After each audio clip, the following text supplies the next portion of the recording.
How do you and Mr. Fab settle disagreements?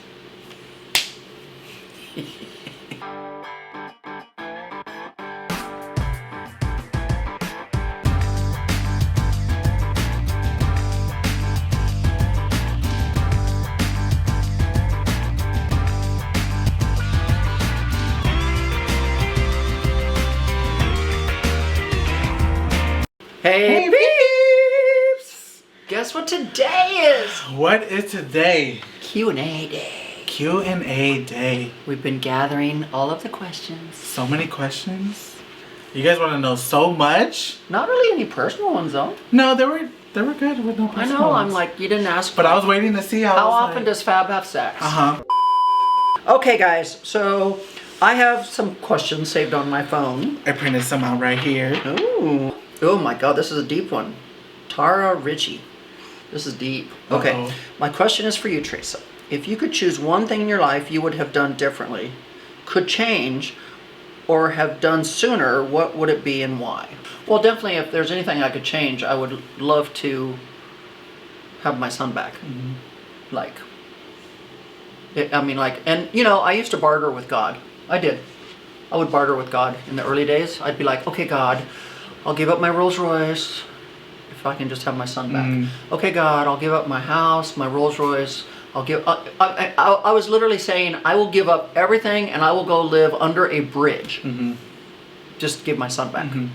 Like, it's weird how you barter with God like that, you know. But as far as doing anything differently, I'm pretty damn happy with the way I've done things. Like, I've always been a late bloomer, so probably some of the things that I did later in life. I don't know why I didn't do them younger in life. Like, I was Mrs. Texas at the age of 50. Weird, you know? Yeah, but still. I know, but I was U.S. Open in bodybuilding at the age of 40, and most of my competitors I was standing next to were in their 20s. So it was like kind of weird that I've always done things late in life. Uh-huh. So I attribute it to being a late bloomer. I don't know, Huh. but I don't know. But it just seems like everything I've accomplished in my life, I always did later in life instead of younger. Right. I don't know why, but I don't know. I don't think I would change anything. What would I have done sooner? Right. I don't think you are in control of doing it sooner. Like, I think there's a time for everything to happen, and when God finally has it happen for you, it was meant to happen then, not 10 years ago or 20 years ago. Right. I don't think we're in control of that. Because if I can control it, baby, I'd be running things a whole lot differently. But we are working with what we got and figuring out our journey. How do you and Mr. Fab settle disagreements? Just like that. Yeah, see that? Tap out. She knocks me out, I knock her out. First of all, I don't know if we've ever had a disagreement because we respect each other too much. Like, Yeah. he respects that I'm the boss, but then I respect that he has knowledge about things that I don't have knowledge about. So, like we really just... We just kind of work together. Yeah. Like, I don't claim to know it all, especially in the job that I've asked him to do. Like, if I knew it all, why would I have you here? Right. And I'm sure I give you a lot of insight to things you don't know a damn thing about. And especially like a lot with business, a lot with life. Your company we're running. It's really life too. It's like sometimes he'll say, well, let's try this, and we'll do it, and we'll be like, oh God, no, yeah, that was wrong. Yeah, that was wrong angle, wrong whatever. And I'll be, well, let's try it over here, and it'll be like, boom. And then it'll be like, oh my God, yes. Yeah. Have you formulated your design plan for the barn yet? No. I'm surprised you haven't. Well, I mean, I have it in my head. Yes. But I mean, I know certain things are going to get knocked down. But I kind of want a horse. So yeah, she does have her design. But I kind of want a horse. You know, if we move, that horse gonna have to go with you, right? Yeah, I know. Oh, does the house come with a horse? Selling a house and all the acreage and a horse. Especially after watching the Kentucky Derby. Now I want a horse. Okay, can Fab do more hairstyles on his trees? First of all, Fab's not a hairstylist. Yeah, I can barely do one hairstyle. Like, he does... And that's the wet hair. He does good hairstyles on the wigs for you. Yeah. But on other people... But on other people, like, I wouldn't trust him with my hair. No, I would. No. Like, when people tell me I don't just say her trust. hair, I'm not saying trust, but like, yeah, Fab's just not a hairstylist. yeah. What has been your most favorite endeavor accomplished? Oh, and the same question for you too. But well, first of all, I don't have a favorite endeavor because every endeavor I set out to do and accomplish. It's like one time I was sitting and had a meeting with Damon John from Shark Tank, and he told me, he said, "What has been your greatest life achievement?" And I said, "I don't think any person should ever be defined by just having one great life achievement, because I think you should be allowed to have many. Why just only get to have one?" Like, I've had tons of great life achievements, and I plan on having a ton more. So I don't think I have a favorite endeavor. I mean, like, I was pretty damn proud of myself for climbing Mount Kilimanjaro and almost dying, but making it, you know. Yeah. I mean, I knew physically I was able and capable of doing it because I was in great shape, and I trained for it, but when I got sick with that parasite, Yeah. who planned that, you know? So I climbed it sick when everybody else climbed it healthy, you know. But I don't know, I was proud of being Mrs. Texas, proud of Mrs., you know, when I won the Miss US Open, proud of climbing Kilimanjaro, proud of owning businesses, proud of becoming a mom and a grandmom, proud of being a great wife, proud of the many books I've written, I mean, like... There's so many. Same question for you. What's your favorite endeavor that you've accomplished? Probably when I went to LA for that HBO gig with Shangela. I think that was one of my top moments in my makeup artist career, where it was like, oh snap, how did we make it here? So for my makeup artist career, I feel like that was my biggest. I think when we hit 100,000 on my channel, That was another big one, that was because huge. that because, well, because I didn't do it by myself. I couldn't have done it without him, because a lot of work. he's filming, he's editing. Yeah. You know, I mean, like, it's a duo, it's a Yeah. team thing. We're So just- I think when we hit 100,000 on Yeah, that was pretty badass. That was really, because you were in the hospital. in the hospital. Fabulous. Mr. Fabulous I is hope on the he's phone with us. okay. Oh my God. Oh my God. Are you like, look at You are so slim, thick, and sexy, though. Oh my God. Mr. Fabulous. Look, Mr. Fabulous is on, we're on YouTube Live right now. Look. We're within 10 people, Fab. Yes, Fab. Oh my God. Look, Fab's in look, the hospital. look. Fab is in the hospital and he's rolling around his IV stand. We're praying for you. I mean, like, seriously. Fab is on the phone with me. I saw you on YouTube Live, and I was like, oh my God, I can't believe how close you are. And I was like, I just have to call in, and because it's such a big moment for the team. No, I'm serious. Like this is a team effort. Like Mr. Fab, even though he's in the hospital, he's been there 100%. He's like Everything. you know, even though he hasn't been able to, you know, be there and film and do everything, like Mr. Fab has been there 100%. He's been on this growth the whole way. I mean, I owe everything to Mr. Fabulous and his filming and his editing and everything. I mean, like this is a moment that we cannot celebrate without Mr. Fab. But I mean, like that was huge. That's a huge accomplishment. So don't ever exclude that one out of Yeah. your accomplishments, because you were part of that. Yeah, that was pretty amazing. Yeah, because we were excited for 20,000. We were ecstatic for 20,000. Ooh, this one's for you. Ooh. Do you see yourself in this house long term? Yes and no. Heavy on the yes or heavy on the no? Well, you know, first of all, I feel very at home here. I probably feel more at home here than I did at my last house, because I always went into that house knowing I was going to fix it up and sell it. That was plan A from the beginning. This one, I came into it feeling like, oh my God, this kind of feels like my forever home. Like I'm going to have garden boxes and maybe some critters, and this could be my forever home. I'm out in the country. I feel back to my roots, but I always say, everything's for sale in my life. If somebody wanted to offer me the right number, bye-bye, bitch. I'd be like, on to the next house. She'll be on the horse like, hey, bye. No, but I'm just like, that's happened to me before, because before the last house, the house before that, somebody just came up, knocked on my door and wanted my house. Right, I remember you telling me that. Remember? And it was so strange. So I always say, don't ever say never, because I'm not going to sit here and go, no, I'm never going to sell this house because it's my forever home. because for the right price, I'd be tempted to go find me another house. Watch, just when we're like, oh, it's done. So It's done. Let's have a party. Let's relax. Oh, it's for sale. Oh, sold. Gotta pack again. I'll be like, you know what? Call me when y'all are done packing. Call me when you're moved into the next Yes. house. And there's no remodel going on. Okay. Do you do day-to-day chores like dishes and vacuuming, etc.?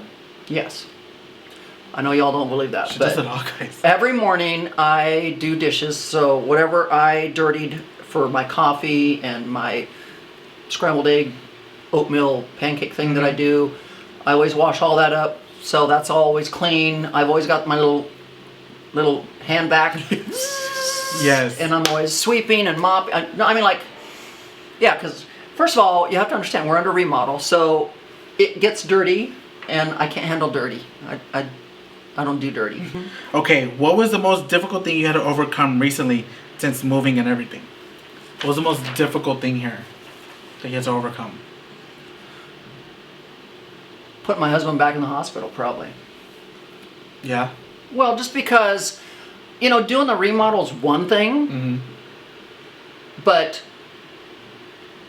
and not that my husband had ever really recovered from last year's surgeries, but putting him back in the hospital, having that added stress of, oh my God, 6.5 hour surgery. Remember, I was supposed to go model that night in Fashion Houston, Runway Houston? Yeah. I didn't get to do that because I was so freaked out because he was still in surgery. So that added stress there. Remember, my stomach was killing me. I was a mess.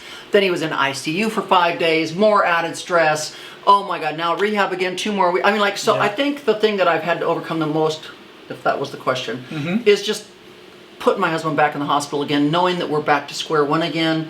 We're back to the potty chair and the shower chair and the walker and the wheelchair, and we're back to that stage again, which is going to be hard, but guess what? We're going to get through it. But I'd say that's just some added stress on top of the remodel that, yeah, for Fab.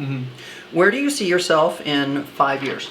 5 years, I'll be 32. Oh my God, Carolina's age. Carolina's age. Oh, she just turned 32. God. Who knows? She's my mom of 2 kids at 32. Is that you? I just don't have that on my vision board to be married or have a child.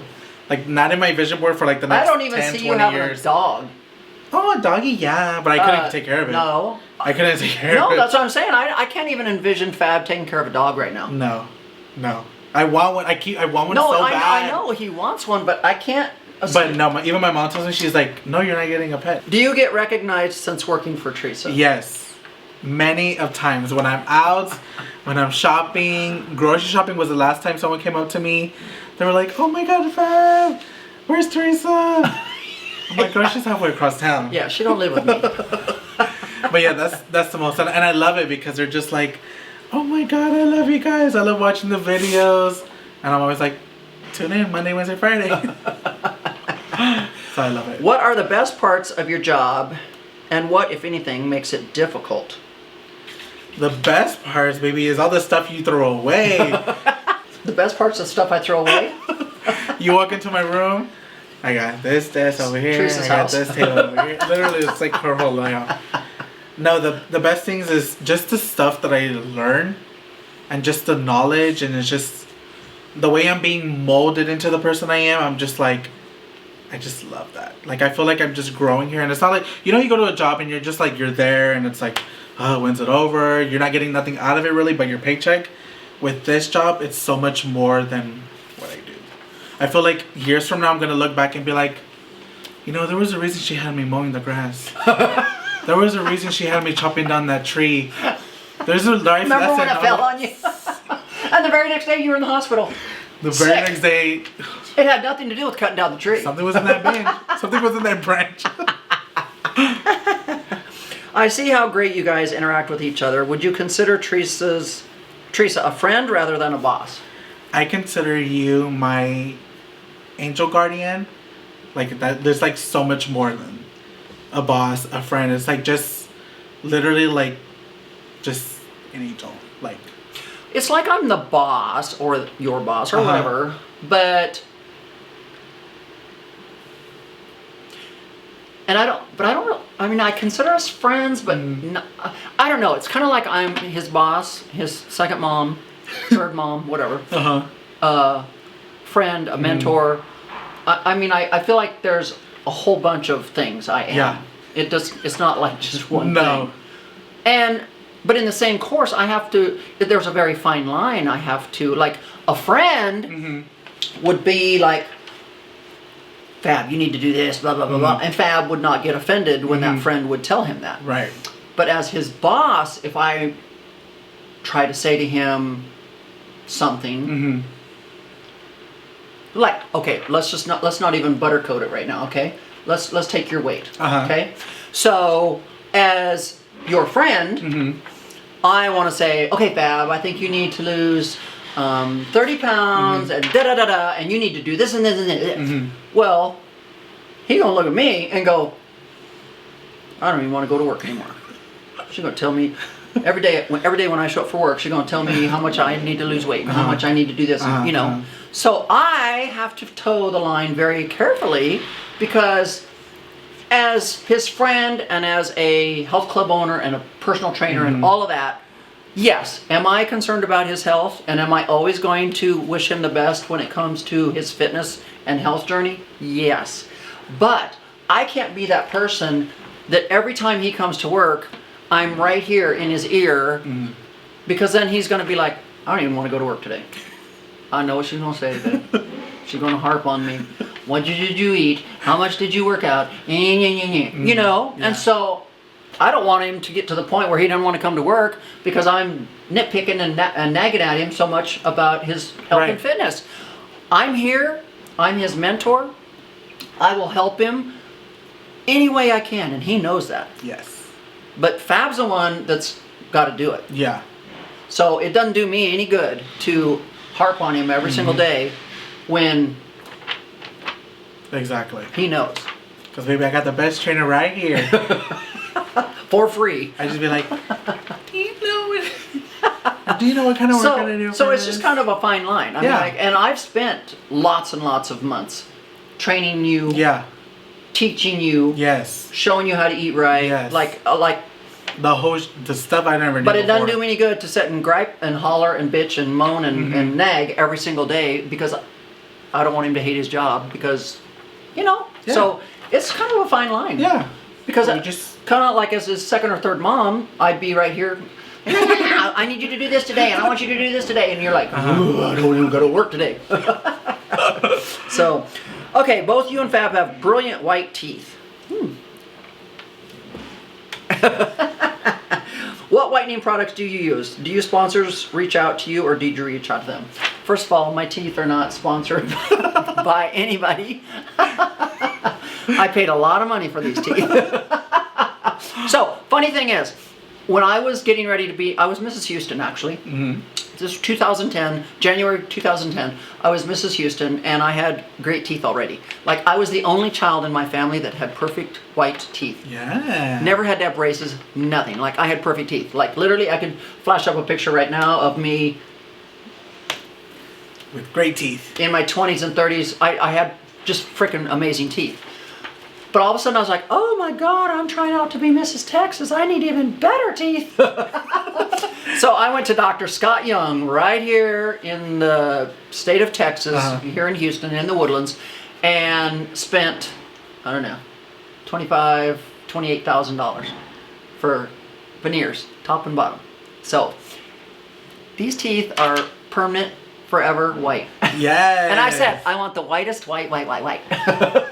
Because you get to choose what shade of white you want. So, 2010, I paid big dollar for these. What about you? Thank you, Colgate. Not sponsored, but should be.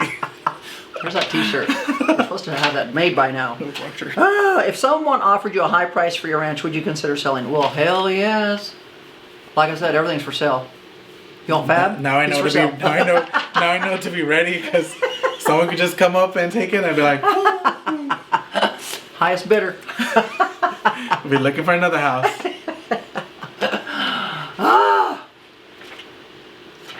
you know, everyone should think that everything's for sale in everybody's life. Like you'd never turn down. But definitely with this house, you've incorporated a lot more personal, especially with the garden out there. The garden boxes? Like, it's like insane to see it now. Because I remember at the old house, you were doing that one little pot. You're like, we're going to try it out. My goal is to have my section out there. And then now look, you got it. Boom. So we had a last minute question come in, like under the radar, and I kind of missed it, but I found it. It was a good question too. And it's good. And you know what it pertains to. Yes. So it says, Teresa, here's my question for the Q&A. How many pairs of Christian Louboutin shoes do you own, and has he ever made a custom pair for you?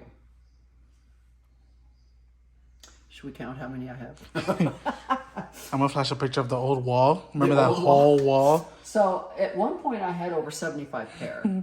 And because I had 75 pair, I actually had dinner with Christian Louboutin. Here's the picture.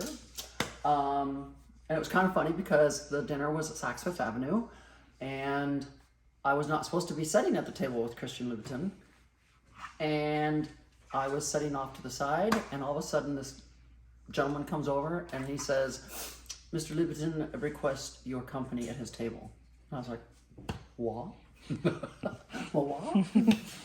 And you could have heard a pin drop as he escorted me across that room to sit with him. Like every woman was like, their jaws were like, and so it was really cool. I got to sit beside him. It was fun. But no, I've never had the opportunity to have a pair made specially for me. Yes, I'm signed. I have a lot of them signed. And then this was the latest pair. Remember this? Yay. Had to have these. Just got these in the last month. Had to have them because, you know, they're going to go with everything. Everything. So hot. Everything. So, anyways, had to slip this question in for you guys. So, there you go. So, guys, I hope you're happy with some of the answers that you got today. Yes, Fab is for sale if you're wanting to know. Come at a high price. I said everything's for sale in my life if it's the right price. No, I couldn't go without Fab. He's part of the family now. Made it. We pulled up today from the hospital and Lamar said, "Oh, Fab's here." I know. I saw when he was eating. He had his brace on. Yeah. Yeah. I was like, so guys, guys. to have my back up. So guys, I hope you enjoyed today's video. Stay tuned for part 2. It'll be in a couple weeks. Yeah. Leave your questions down below for part 2. More questions. So we can come back here and grab them. Yep. So until next time. Bye bye.